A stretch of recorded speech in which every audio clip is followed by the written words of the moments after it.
A Mancomunidade do Salnés pon o foco este ano en Fitur na potencialidade do Camiño de Santiago. O organismo comarcal leva tempo observando o perfil do peregrino que atravesa a comarca, polo que aposta por adiantarse ás súas novas necesidades, falando un camiñante con alto poder adquisitivo que xa non dorme en albergues. Detectamos, xa de fai un tempo, que se produce un cambio na forma de facer o Camiño de Santiago. Hai unha parte desos peregrinos ou desos camiñantes que xa non transitan utilizando como sistema de aloxamentos albergues, senón que o fan en paradores, o fan en hoteles de 4 ou 5 estrelas, e que están buscando a maiores desa experiencia de camiñar, esa experiencia do esforzo, buscan experiencias novas. Experiencias vinculadas co territorio e co turismo de calidade. Por iso, a Mancomunidade está a preparar un paquete que dé a resposta ás demandas deste perfil de visitante. Vamos a preparar, vinculado ao Camiño de Santiago, toda unha oferta que aglutine dende todo tipo de actividades culturais, utilizar un spa,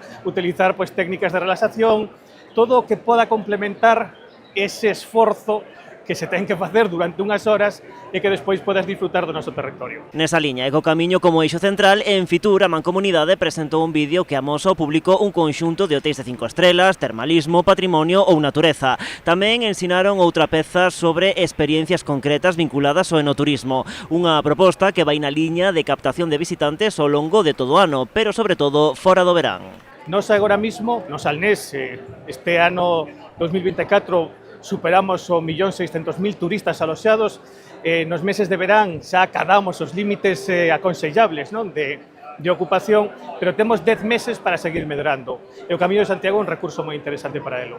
Porque a desestacionalización xunto coa internacionalización do sector turístico seguen a ser os dous grandes obxectivos da estratexia da Mancomunidade. A desestacionalización para nós é algo moi importante, é algo que estamos traballando, traemos distintos produtos precisamente porque creo que temos un paquete importante de posibilidades na comarca do Salnés para poder ofrecer a distintos turoperadores e sobre todo a esos turoperadores que para nós é algo moi importante, a internacionalización. Por tanto, temos que chegar a ese punto e aí é onde realmente temos que traballar. E destacan que na edición deste ano de Fitur mantiveron multitude de reunións de alto interese para o Salnés. Entre elas salientan as xuntanzas centradas arredor doutro proxecto turístico no que tamén está implicado a Mancomunidade, Navega o Camiño de Santiago a Vela. Avanzaron que no mes de xullo vaise facer un irmanamento entre todos os concellos que están vinculados ao proxecto.